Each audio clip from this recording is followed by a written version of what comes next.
Welcome back in the studio, I am Flash and there's been 2 weeks since I've got myself this Sony FX3 to use as a content creator here on YouTube, a full-time one. Of course, this is not my main channel, but I encourage you to subscribe and hit the thumbs up if you will enjoy this video. Thank you very much. In this video, I want to share with you what I have discovered about the Sony FX3 after using it on a daily basis in this period, and of course compare it with my other Sony cameras like the Sony A7S3 and the Sony A7IV, which I am filming on right now. And the first thing is that the cooling fan inside the Sony FX3 does its job. I've never got temp issues with my Sony A7S3 to the point that the camera drops a notification on the screen and to protect itself. But what I can say is that the Sony FX3 is way cooler when using it, mostly in the slow motion, in the SNQ modes, where the A7S3 gets warm and you can feel it warm to the touch. Of course, this is after using the camera here in the studio and not outside in a 40 degrees Celsius sunny day where the camera might become warm to the touch, but I am sure that the cooling fan will help it in that kind of environment. I will make sure to drop a comment if I see something weird after using the Sony FX3 in the sun.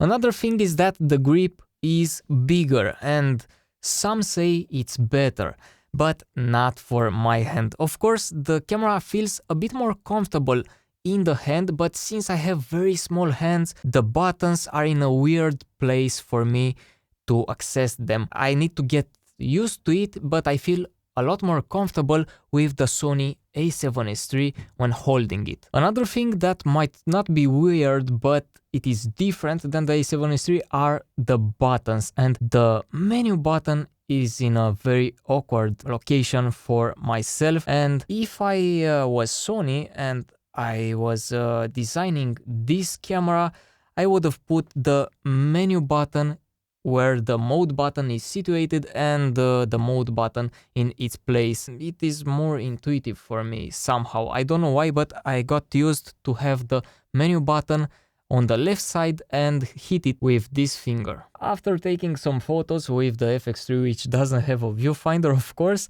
I've realized that I miss the zoom button. Usually after taking a photo, or not usually, but maybe sometimes, I check the photo and I zoom on it to not to pixel peep, but to see what was sharp, what was in focus, details in the shot and so on. I am sure that I can customize this camera to do the same function, to zoom on the photo when you are in the playback mode, but didn't got the chance to play with the hotkeys or the buttons and to customize them. And by the way, I have managed to zoom onto a photo by double tapping the screen, but I still want the buttons because I am so used to them. Another thing that I have discovered since I've unboxed the camera and went through the menu to set it up is that this button right here, the D-pad, feels way cheaper than the one on my A7S3, even though it looks like the same replacement part. They are not car parts, but yeah, you understand what I want to say. This D-pad when scrolling or when pressing the buttons feels somehow looser than the one on my A7S3. The one right here feels very tight, and this is how I usually like my D-pad to be. My lens is too big for this, but here the rec button on the front is more useful than I thought. And I think that I've used this front rec button for half of my product shots that I've took with the Sony FX3 in the studio. Really, really useful. And of course, a bit annoying when you hit it by mistake because you are not used to have a rec button on the front of the camera. The top rec button, which lights on when you are recording, is in a very weird position for my little fingers. Look at this. I cannot reach with my index finger, I think. This is the index finger. I hope. It might look like it was designed to be pressed with the thumb right here like this, but yeah, it is still in a weird position and weird to press with the thumb, at least for me. And I have solved this issue by setting up the camera to record with the shutter button in the menu. The joystick is also in a very weird position for my taste. I don't know how it is supposed to be used, but yeah, as I said, I will get used to it, there's nothing to do about it. A really great thing right here are the tally lights, which light up on the back of the camera, on the top of the camera where the rec button is, and on the front where the Alpha logo is. And the tally lights are amazing because you always know for sure that you are recording or not. And since we talked about the buttons, let me tell you about the white balance button, which is right here on the top. I always forget to press it to adjust my white balance because I was used in the past to have the white balance in the quick menu right here where the function button is, and this is how I have been using and setting my white balance on all my Sony cameras until I've got the FX3.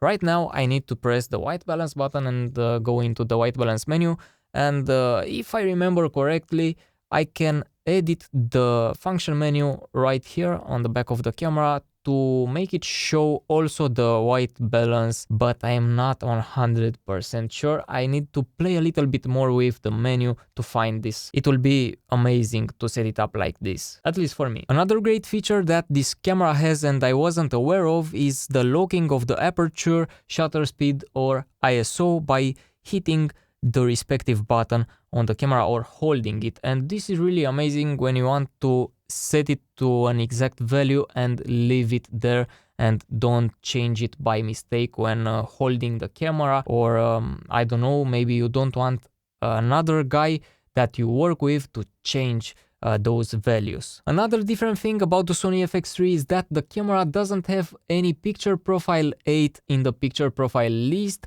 the picture profile which we are all used to when it comes to shooting in S-Log3. After some firmware update made in the past by Sony in the period when the FX3 was almost identical with the A7S3, they have removed the picture profile 8 and they've added some functions that are called flexible ISO and Cine EI, which will allow you to shoot in S-Log3. And you need to switch to flexible ISO or to Cine EI to shoot in S-Log3. There is no gamma display assist for you to see how your image will really look like, but they have added a lot which will display on top of your image, I mean on the preview of the camera, for you to see how the image will look. But if you will look for the gamma display assist to assign it to a button or something like this, it will be impossible. And the last thing about the Sony FX3 is that there isn't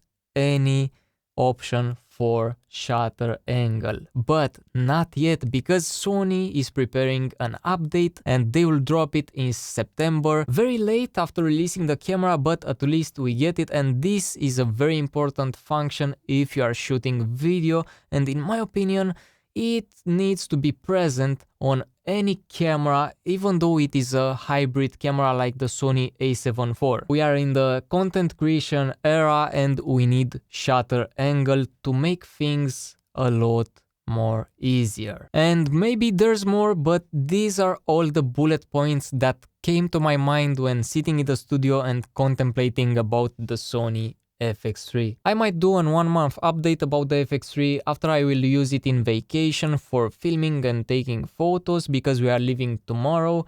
But tell me in the comments if I should do it. And if you enjoyed this video, give it a thumbs up and don't forget to subscribe, because you don't want to miss the upcoming videos from the studio. Flash out.